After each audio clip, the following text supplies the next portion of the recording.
Welcome to Building the Future. I'm your host, Kevin Horick. You can check out new episodes of the show every Tuesday and Thursday at 2 p.m. If you missed an episode or want to get more information about the show, please visit buildingthefutureshow.com.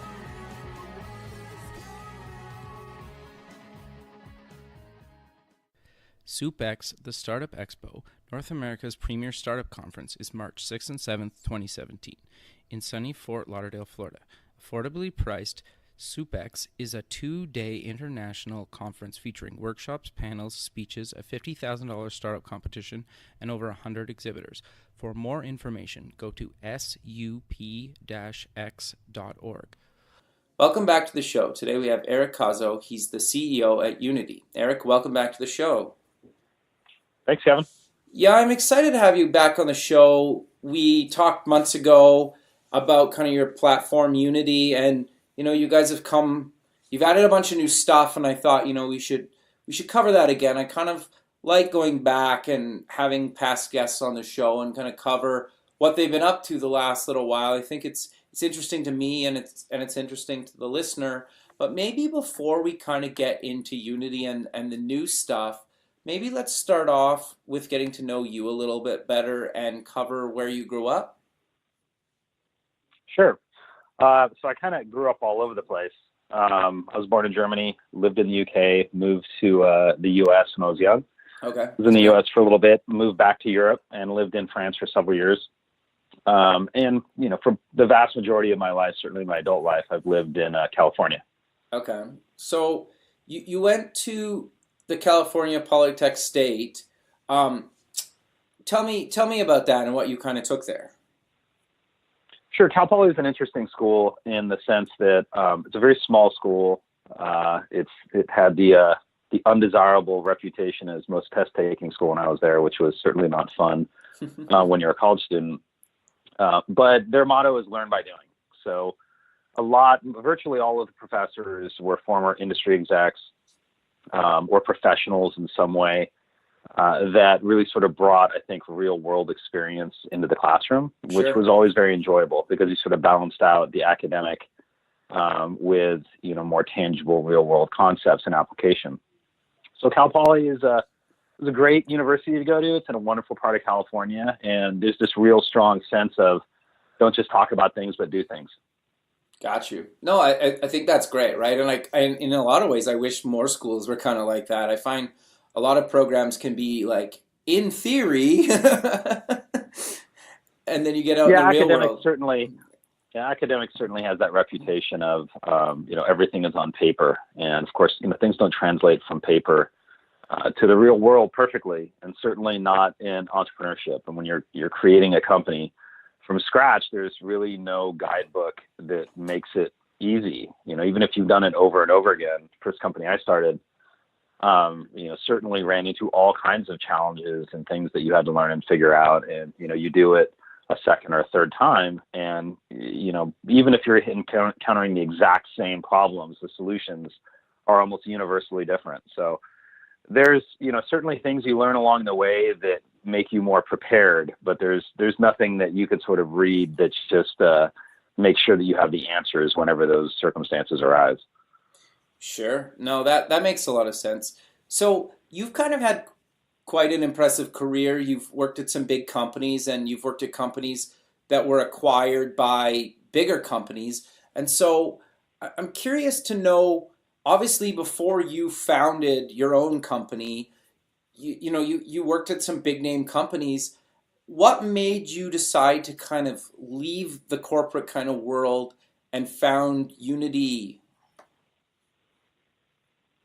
I would say in my case specifically, starting a company really gives you the ability to test yourself and to really, put your conviction into application, right? I mean, a lot of times when you work in another company, you pour yourself into it and you have ideas or you have things that you believe can make a difference.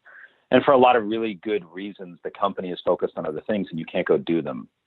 So, I think starting companies or businesses can be a lot of different things to different people. In my case, it was I wanted to go solve problems, and this let me do that. It let me go see if I could figure out how to solve problems. And that's really what I like doing.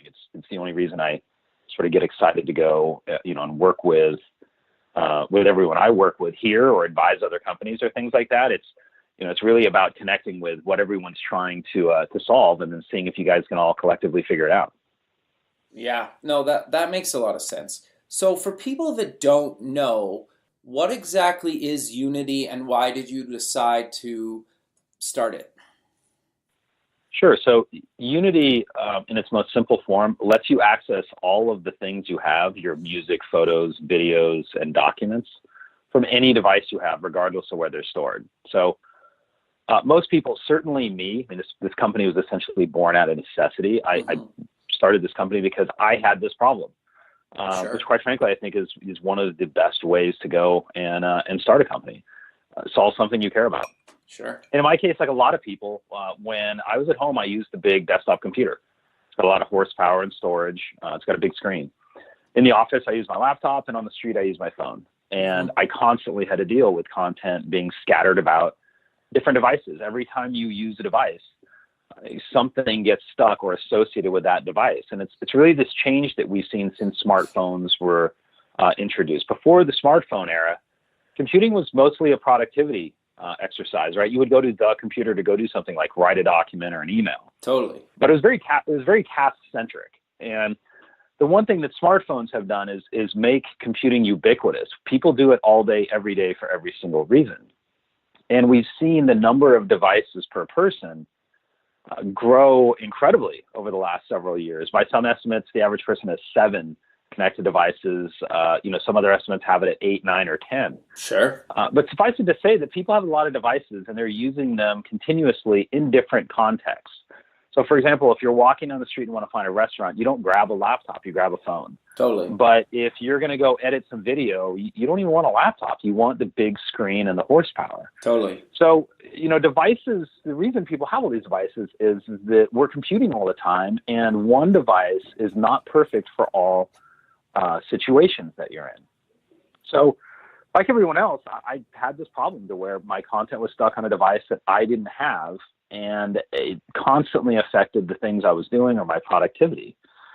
And the logical thing to do is we'll just go and get unlimited cloud storage, which I went and finally, I finally broke down and paid for it. I went and spent tons of money on online storage. Yep. Only to realize that online storage doesn't care about the media that you have. Totally. Right? If you put an iTunes catalog in online storage, it doesn't know what that is. It sees a database, files, and folders. Yep. And like everyone else, I don't browse my music by files and folders. I browse music by artist or genre or playlist. I browse my photos not by knowing what img_2517.jpg is. Yeah. I look at things like facial recognition tags to find the person, or I go to a photo album.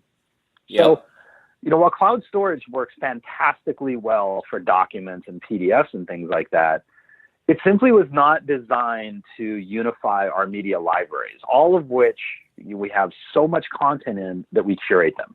We organize them in things like iTunes or in Adobe Lightroom. And that's really because over 90% of all the content that people have is music, photos, and videos. Mm-hmm. So it became clear that the problem is that there really wasn't a solution in the market that said people have many devices and they have content, especially media, across those. So how do you let them easily access it?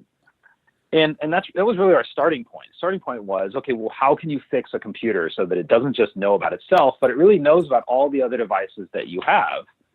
And that's in light of the fact that you may have a Mac at home, but a Windows computer for work. Sure. And you might have an iPad tablet, but then an Android phone. Yep. So, the starting point was we need to fix this one part of computing, and we identified that as the file system, the part of the OS that tracks files. And we figured that if we could create a new type of file system, it could span all of these devices, and you could go to one app, Unity, across all of them and see all of the content as if it was on that device. So that's how we got to where we are today, which was a very, very long road. Sure. And I think, like, for people that don't actually build software, like, you guys have had to build software that works, like, obviously for Android, for iOS, for Windows, OS X, the web. Like that's a lot of different kind of talent and different personalities and types of people, right? That's not an easy task to do by any means. Yeah, it is. You're absolutely right. It is not easy, and quite frankly, I do not recommend doing that very often. It is. It sounds challenging. In practice, it's incredibly challenging. It's not easy to build cross-platform software like that because it takes the team that you have and spreads them very thin. Sure. When you're a startup and you're living on investor capital, obviously you can only hire so many people, and the more tiers to your platform that you have, obviously the more you have to spread those people around. So it's very, very difficult. We've built an enormous amount of technology.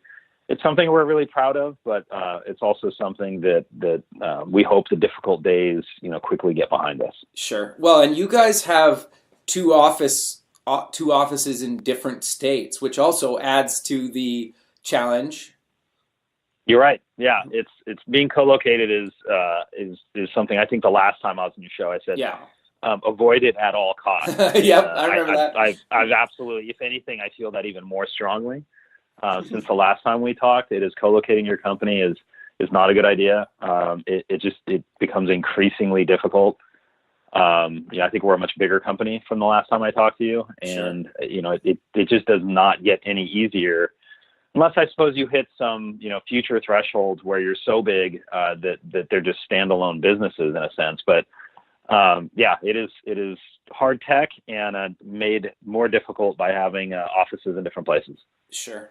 No, that makes a lot of sense. The other thing that I'm curious about, building kind of something that's cross-platform and cross-device and cross a bunch of different kind of screen sizes and OSs, is keeping the user experience similar, but also trying to manage what you need to do on those different kind of OSs, right? Is a huge challenge for people that have never done this stuff. Even for people that have done this stuff, it's a challenge. Yeah, you're right. And you bring up something that's a topic often, especially on mobile, which is, if we back up and we don't think in terms of the platforms like Windows or Mac or mobile, Sure. With iOS and Android, we obviously want people to use our product and be able to just move between devices and have instant familiarity from a user interface. Mm-hmm. But that said, there are these nuances, more so on mobile, to where Android users expect certain type of user experience Totally. and interaction, and iOS users expect something different. So there's always that consideration of, well, we want things to be similar across platform, but things work differently on Android than they work on iOS. And I think it's hard to sort of always find where that line is to say, what, yeah, they are different, but in this case we want to have them be a little bit more similar, or no, what, these need to be different because the users on those platforms are going to understand how it works better if we do it that way.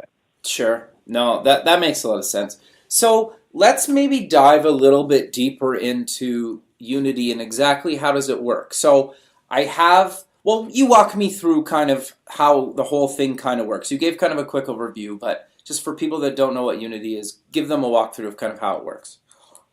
Sure. So setting up Unity is pretty straightforward. You'd go to our website, which is www.getunity.com. And you would download our software. So you create an account. It gives you a download to put on each device. You would install that, let's say, on your laptop and on your desktop. Of course, you would go to the App Store and you would put it on your phone. But the first thing Unity does when you put it onto a computer is it indexes the hard drive, right? So basically, it finds the files that you have, and it then begins building metadata about those files. So for example, with your music, it would go and find out, okay, well, what's the name of the song, who's the artist, the album, all those types of things. And ultimately, when it's done scanning or indexing the hard drive, it's aware of all the music, photos, videos, and documents on each computer that you have. And it does this without you having to tell it where the content is. So if you don't know where your content is, and this is actually, as we talk about our newest software release, which is our desktop software, a big thing I encountered, it's going to find all of this content for you. and then organize it into one big visual menu, right? So if I have it on my laptop and on my desktop, the Unity user interface on either of those computers and my phone is going to show one browser of all of this content. I can look at my music, my photos, my videos, and my files. Within my music, I'm going to see all the music that are on my computers and on my wife's computers. And she has a different iTunes account. We regularly, even though all of these purchases are coming from the same bank account, her iTunes account is separate from mine. So I can't get the music, for example, on my phone if she bought it, and different things like that, because it's associated with this different computer where it downloaded it. I don't connect to that computer, nor is my iCloud account the same as hers. Sure. So, all of these little sort of stumbling blocks that I think, people grumble about often, Unity sort of cuts through all of those and says, this is all of the music, here's all the videos, and you can browse it in one unified view. So if there's playlists on her computer, I'll see them. If there's playlists on mine, I'll see them. But the really cool thing that Unity does is it discovers all of this content for you. In some cases, maybe you know about your content, or maybe you put a bunch of music into iTunes. But a lot of us have, the old USB hard drive laying around that's got a bunch of music that we used to love, maybe from college or things like that. And you never get around to putting it on the computer, that you use all the time, or importing it into iTunes. Unity also finds this stuff because it basically discovers everything on your computer and then lets you automatically organizes it. So the iTunes music is going to be in there with all of the non-iTunes music.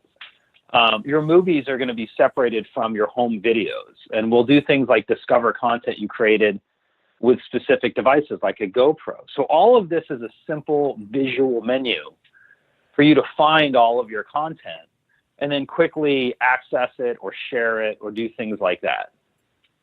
No, that's great. I think that makes, well, I've had a similar problem, obviously, and I was like you. I've tried, or you pay for Dropbox and you pay for Google Drive, and you pay for both because they both do certain things well, and you have to wait for them to sync. And I think like, especially for non-technical people, like for technical people, it's a nightmare. For non-technical people, it's just, they're not going to do it, right? Like, they're not going to manage this stuff themselves. It's just too time consuming, doesn't really make sense. Like you said, you lose files.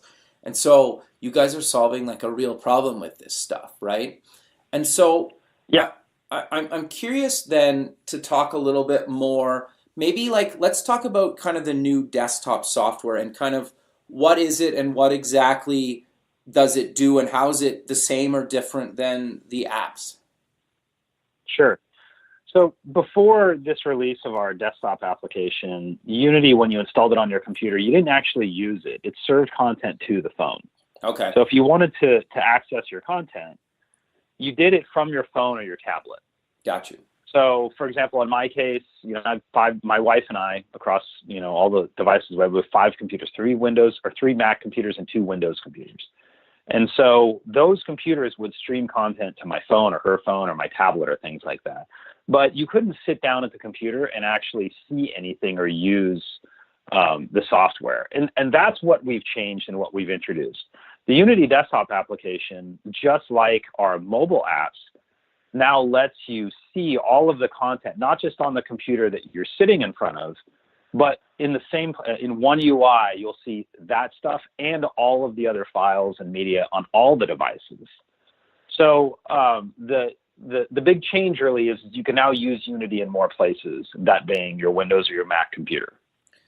Got you. Okay. So let's dive into a little bit of the features, because you kind of briefly touched on them, and you kind of dived into the iTunes stuff, and I think that makes a lot of sense. But you touched on a couple things with photos, and I know in the past I've had kind of friends where they can't get their photos off their iPhone or something, and they get a new phone or their phone dies or something, and they lose photos of their kids that weren't anywhere else, right? And some people set up iCloud, some people don't.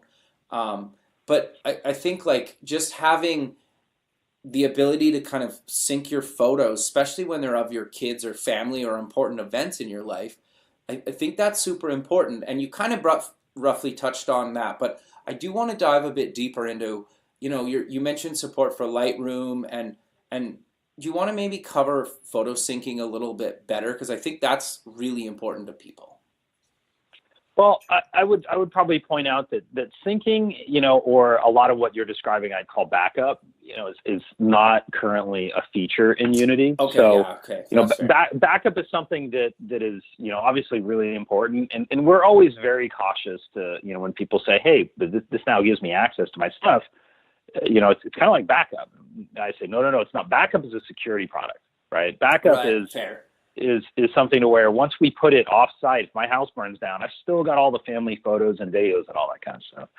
So Unity, I would say, is in that kind of context, not your product of choice yet. Okay. I think next year what we'll see is us move towards that direction as we integrate with online storage and products like that. So you'll see Unity maybe get closer to that. But right now, what Unity is really about is discovery and access. Okay. And I think the first one is probably the most salient feature to talk about because, I said a moment ago something that I kind of encountered when using testing Unity's desktop software is this realization that we create a lot of content, right? Mm-hmm. And you say that like in a flippant way where it's like, oh yeah, I shoot a lot of photos, I shoot a lot of video, but really people create lots and lots of content. And one of the things that I realized is that I have no idea where it is. Sure. So, my wife and I, we have two little girls, and I'm sure like all parents, and for the most part, non-parents, we shoot video all the time, right? Mm-hmm. So, I later realized we have about 1,500 videos of things, vacations and birthday parties and going to the beach and all kinds of stuff like that. And, I shoot some of these, my wife does. We shoot them with smartphones sometimes. We shoot them with point and shoot cameras Mm-hmm. sometimes. We always carry a GoPro with us because they're great little rugged waterproof cameras. Sure. We shoot them with that. And then of course I've got, a DSLR, which I shoot the really, important stuff with. So all of this video has been shot with a variety of different devices. And sometimes, my wife puts it when she shoots it on her laptop. I always put it on the iMac, but some of it is on my laptop.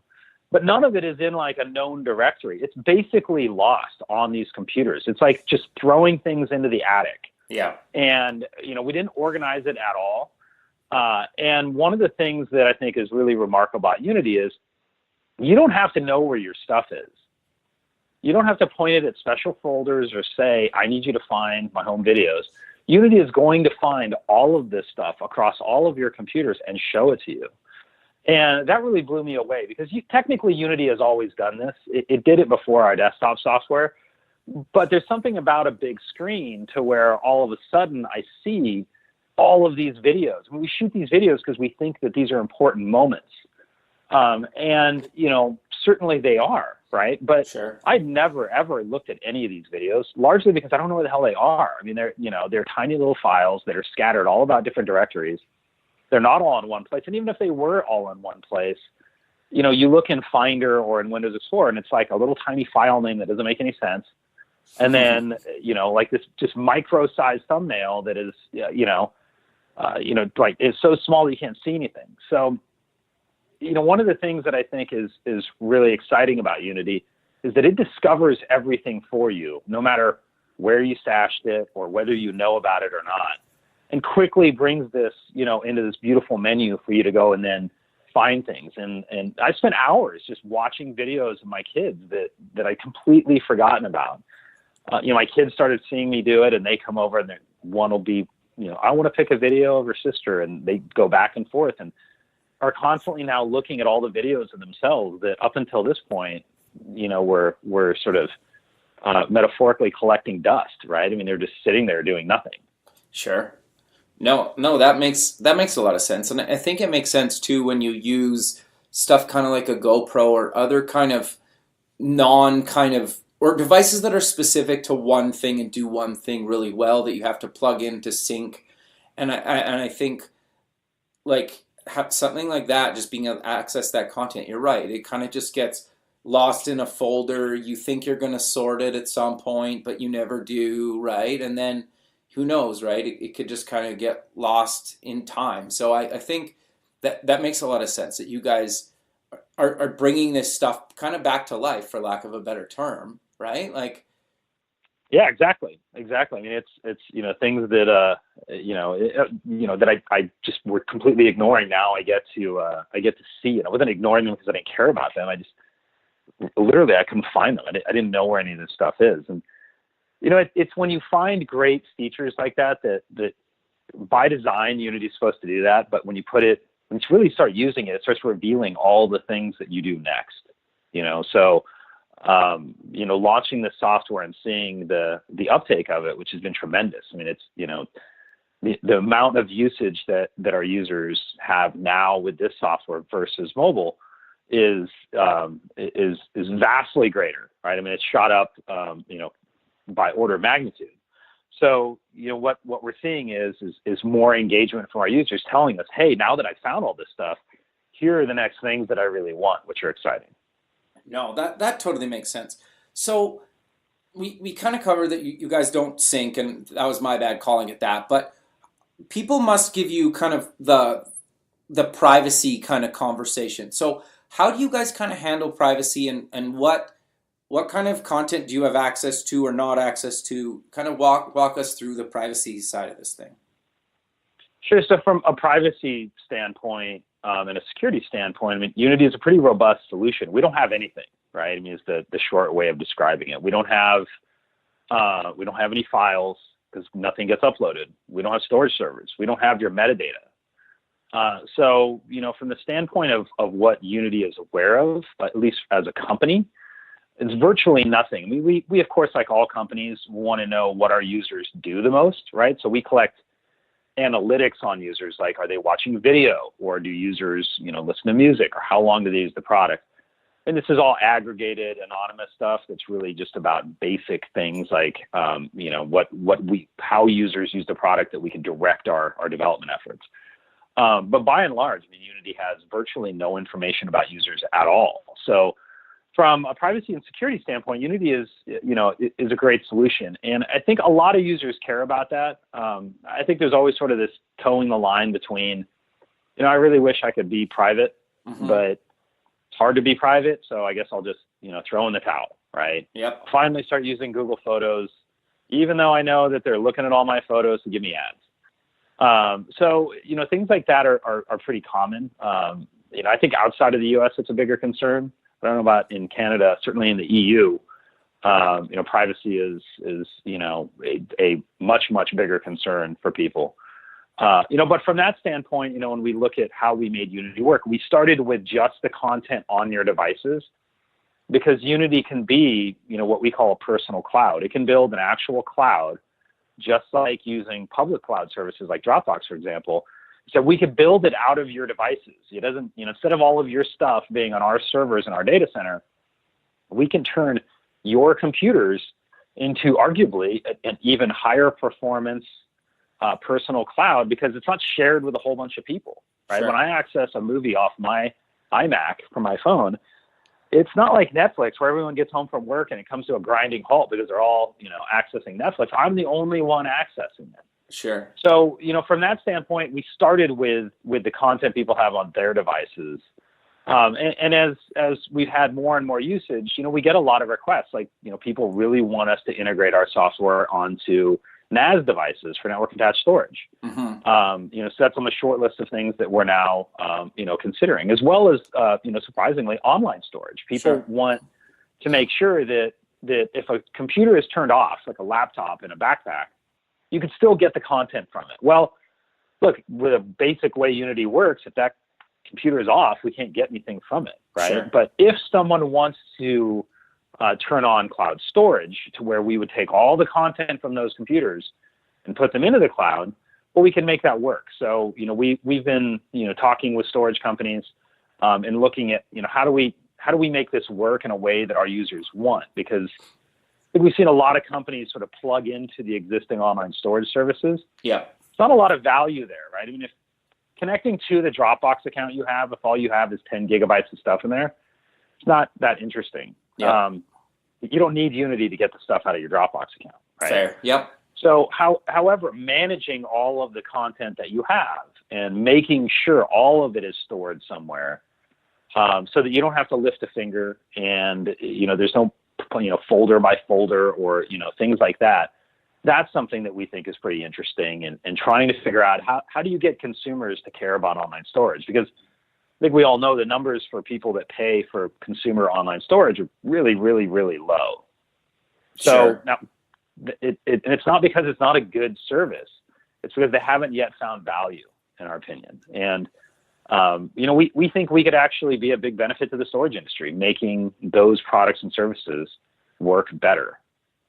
Yeah, like I 100% agree, and it's kind of to my point earlier. Like I said, like I pay for Dropbox and I pay for Google Drive, and I would put myself in that kind of minority category. Like I spend a huge amount of time pushing big files there. Where, to be honest, like a lot of the reason I pay for that stuff is because I do some video stuff, and it just running the Mac, MacBook Pro, like the storage just doesn't cut it, right? No matter what you do, and plugging external hard drives in, and then I have a Windows desktop, and so just for video, it's kind of a nightmare. Never mind all the other platforms and file types and whatnot, right? So I think you're absolutely right that unless you're kind of super nerdy and kind of on top of that, and I would put myself in that, it's still a nightmare for like me, and I've kind of struggled with it. But like somebody like my parents or my mother, like she would have no idea how to do some of this stuff, right? And so I think like for you guys to be able to sync content between all their devices, because I think a lot of people don't even understand that like a file's on this computer and another file's on that computer, and like why can't they get it on a third device, right? Some people I found just don't even understand like how come that just doesn't happen, right? Especially if they're the same OSs. Right. Yeah. So Yeah. I mean, I think one of the things we realized when we started the company is that look, the best people to solve a lot of these problems, of course, are the operating system makers, right? Yep. Microsoft and Apple and so forth. But it's hard to sort of explain in some cases that the real problem is that consumer behavior has changed a lot so quickly, right? 7-8 years, that it's completely outpaced what these companies have sort of seen on the horizon for what's coming. No one really, I mean, think about it, like 10 years ago, computing was a very, very different proposition. totally. And actually, it's funny. I was using Unity, right? As there's all these videos, and I saw videos of this trip that me and a bunch of my buddies made. I think to Northern California, to some lake, and we're on this boat, and I'm shooting video, and I could see this from the mirror of the boat, right? With what I think is a Treo smartphone. Okay. I'm like, oh my God, that thing has a camera, and I didn't realize that thing even shot video. And of course, it was horrible quality, right? It was all granular, pixelated, and it looked terrible. But it's funny because that was like 8-9 years ago, probably 9 years ago. It was right before the first iPhone came out. Yeah. And which seems like an eternity, but it's really not that long ago that we went from these crude devices that a lot of people suggested would never get massive adoption. Yep. To total ubiquitous consumption of these devices and the content that's changing. And quite frankly, the operating system vendors have simply not kept pace. Yep. Right? They still build devices as if you use one computer. Totally. And you look every year when a new operating system comes out, it's amazing with all the great new shiny features that are in it. But the one thing that we're continuously dismayed by is that it's still built with this idea that it's the only computer you have. Yeah. And quite frankly, the cloud is not yet been designed. Cloud storage has not been designed around this idea that I don't have a storage problem. No one has a storage problem. Sure. Right. I mean, and when you get down to it, the problem is access. Yeah, totally. Everyone has plenty of storage. No one stops computing when you run out of storage. Yeah. You buy more storage, right? Yep. So, that, and yet the problem is continuously looked at as if storage is the issue when it's not. This idea that you can't get content from point A to point B easily. No, that makes a lot of sense. And yeah, I totally agree with you. It's an interesting problem, and you're right. Like that, a lot of people would think that, you're right, OSs and hardware and software manufacturers would solve this. But I'm curious though, how how do you kind of see the future of Unity? Because you have all these kind of platforms now. I think the only thing that you could potentially add is in browser. Is that something you guys want to do eventually? Have you been asked that? Do you even care about adding a browser No, version? that's a great question. Actually, the desktop app that we have built is actually a browser-based app. Oh, So very cool. you run it natively. It's in a native window. Sure. But yeah, we think browser-based access is an awesome feature, and something that really, I mean, especially the engineering team here is chomping at the bit for us to get out. We have to refactor a few things with some of the tech to make it work as well as it should. Sure. But that is in our near-term plans that the browser gets in there. There's other platforms that that ultimately a lot of our recent work has sort of paved the way for. Things like Apple TV apps or Roku apps. Really, what we see Unity as is, if we were to sort of achieve an amazing dream, Unity is the way that you see and browse and access your content. Sure. Right? We don't want to be a storage company. We don't want to be a photo editing company. We don't want to do a lot of things. What we want to do is stitch together the different places and the different screens that we access content from so that you don't think about it, right? You shouldn't have to think about, can I access something here or there, right? You shouldn't have to, beforehand know that you want to. Right now, if you know that you're going to need something and you plan ahead, you're pretty much taken care of. Sure. But how do you make it to where, you sort of think like if you have your car with you and your keys, you can get in it and go somewhere. Sure. But Uber really made it to where it didn't matter if that was the case, right? I can go to anywhere where Uber operates, grab my phone, and I have everything. And in that sense, bringing that type of simplicity, and the availability of being able to solve that problem continuously for access to your content is really what we hope to achieve. So that means that you could go across any of your screens, get your content, but I could be at your house. Sure. And across any of your screens, get my content, so that all of the content we have is it's always universally available to us. Yeah, no, that makes sense. And the main reason I kind of asked that is because, obviously, like I mentioned, I have a MacBook Pro and a Windows desktop, but I also use a Chromebook all the time. And so just having access to, stuff in the browser sometimes is really useful for me on a selfish front. And then, I have too many devices to name, but, it's interesting that you guys are thinking of and considering moving into kind of lesser of the mainstream devices like the Roku and the Apple TV. I'm not saying they're not popular, but I think those are kind of second or third kind of purchases after like a laptop or tablet, right? And I'm not saying they're not bad because I have both of those, but I think that's very cool that you're moving into these kind of other platforms as well in the future, or at least considering moving to them. Yeah, I mean, if we could wave the magic wand, we'd be doing them right now. Sure. But when you're building a startup, you're it's always difficult to sort of figure out when do you do these things. And so from our standpoint, those devices increase consumption of your own content. Sure. The more that you can browse it the way that you want, the more you're going to.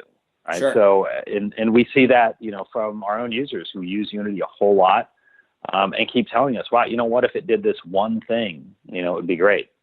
And most of the time that one thing is a really fantastic idea. So, I'm regularly, up in the mountains snowboarding or something like that. I've got something like 40 snowboarding movies on my home computer. We always want to watch them. And, we had not fully integrated this concept that streaming it from my phone to my TV should be able to intelligently change the resolution, right? When I stream a movie, an HD movie to my phone, it doesn't need to be the same size as a file for my flat screen at my house, because my phone is tiny, right? But there are times then that I fling it from my phone to the TV. And, this recent concept that we came up with, SmartStream, to where we have, a good way of looking at it is intelligent default streaming, to where we notice, okay, well, here's the original content, here's the device you're streaming it to, here's the network that you're on. How should we deliver this content to you? Okay, interesting. So, what it'll do is say, hey, this is an iPhone, right? It should look fantastic on that phone. Let's have it be, HD quality for the phone. But then if I'm going to change screens, we should be able to change resolution. Sure. So, things like that we get because people are streaming content a whole lot when they're doing all kinds of things, and then sending it to a TV and saying, hey, it could look a lot better. It doesn't look that great on my TV. So, a lot of this stuff, especially, on this topic of, Rokus and Apple TVs and whatnot, it is as people use your software more and more, they're pointing you in the direction of all the things that make it, that will make it to where they're going to keep using it more and more and more. Sure. No, that makes a lot of sense. So we're kind of coming to the end of the show. So let's maybe close the show with covering cost. You have a free version and you have a premium version. What do you get with the free version and what do you get with the premium version? So the free version of Unity lets you use Unity in a pretty unlimited way on the same network, right? So let's say you're at home, or you're at work, but your computer and your phone, for example, are on the same network. Sure. Or if you're using our desktop software, it's just installed on that computer. It's completely free to use it. You don't have to pay for it. But what we found is that that hit a large group of people, right? About 70% of the usage. Sure. is people that are sort of in these categories of being on the same network as their computer, or just using a local device. So the premium version focuses on the features that we found that just became much more advanced. When you're really using Unity a lot more, which of course is the only time we really want to try and get people to pay. So premium Unity lets you access content from computers on different networks. So we broker all of the different connection and networking types to make sure that you never have to lift a finger. You don't have to configure your firewall or router at home. You don't have to open ports or make P2P work. And if, let's say, you're at work and the corporate firewall is locked down, it doesn't let your phone talk to your computer via P2P. We have a secure relay that will connect you to your computer over SSL. And we make sure everything continues to work without you having to do anything. So that, for example, is a premium feature that's in the premium version. Also, being able to download files for offline access, or having what we call Smart Stream, which is what I was describing a minute ago with those intelligent defaults that say, okay, this is the right quality for the phone, but you can change it to be something else if you want it to. So that's what you get when you upgrade to premium. We're adding premium features all the time. We've also, the pricing for premium is I guess you call it introductory pricing. Sure. For the next month or two. So we just launched premium a couple months ago, and probably until sometime in January, we're going to increase the pricing. So right now it's $3 a month. It's $30 a year, or $36 for a lifetime license. So a lifetime means you just buy it once, you own it forever, you get all of the upgrades. You never have to pay for it again. Next year, those prices are going to go up a bit. We still think we're going to be the most affordable solution of its kind in the market, by a lot, actually. Yeah, that's cheap, so, actually. For example, next year when we increase prices, it'll probably go from $3 a month to $5 a month, from $30 a year to probably $50. So it won't change a whole lot. But mostly right now we're trying to figure out, do people like paying for Unity? Is it something they're willing to pay for? And, we're kind of shocked by, how much people have sort of responded to it. I mean, we've had really, really great paid conversions. We get really good feedback on our pricing. So far we're really happy with the way that's turning out. But like everything else, we got to keep making it better and better. And we think that with the pricing increases next year are going to come a whole bunch of features that really increase the usage of Unity a lot more beyond what it is today. Sure. And I think, if I'm not mistaken, we're actually doing a discount just for your listeners. to get a discount off the lifetime. So even though it's only $36, I think there's a coupon just for you guys. Yeah, there was, and I'll post it in the show notes as well. But if you type in "building the future," you get 20% off. So that's something that's extremely nice of you guys to offer the listeners of the show. And I think it makes a lot of sense to do the lifetime plan for most people, right? And I'm actually impressed that you guys did the lifetime plan. And what was the reasoning behind kind of deciding to offer that for a limited time? Well, we built a system because we don't have your content, right? We made it very efficient. So our users cost us money, but they don't cost us it's not like Dropbox, right? It's where every single month that I have content in Dropbox, it's like the gas pump. It's just constantly increasing the costs, right? So in our case, we're a very efficient system. Some people want to dip their toe in the water, and $3 a month is a really fair price point for them to do that. We hope that we build software people really like and want to gravitate towards lifetime, and we just found this to be the right price. It's a fair, I think good price for people. And the feedback has been, we're surprised by how many lifetimes versus $3 a month plans we're selling. And I mean, I think, if you use the product, it's obviously a much better deal. It's the price of 1 year forever. You get all the upgrades and, every feature that we ever make. So it's a good deal. And, at this stage of monetization, like I said, we've had premium out there for, I think, about 2 months, maybe a little bit over 2 months. And, for the most part, you start charging and you're trying to see if you even understand what people care about or what they think. It's really testing the waters. And sometimes it's, a very difficult thing to get right, but we're happy that it's going pretty well. Sure. No, that's great. And just to kind of reiterate that you're offering a 20% deal on the lifetime membership if you use the promo code or coupon code Building the Future. And so if people want to kind of get more information, try out Unity, where can they go and find you guys online? Best place is our website at www.getunity.com. Unity is a little tricky. It's Younity. But the website will tell you all about sort of how it works, let you download. You could try it for free. And if you end up purchasing it, make sure you use the Building the Future coupon code. Perfect. Well, Erik, I really appreciate you taking the time out of your day to be on the show, and I look forward to keeping in touch with you and kind of seeing where you guys take Unity in 2017 and beyond. Great. Thanks so much, Kevin. I really appreciate it. It was great talking to you again. You too, man. All right. You have a good rest of your day. You too. Bye-bye. Okay, bye.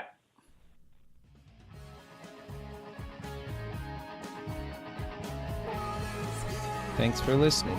The music for the show is done by Electric Mantra. You can check them out at electricmantra.com and keep building the future.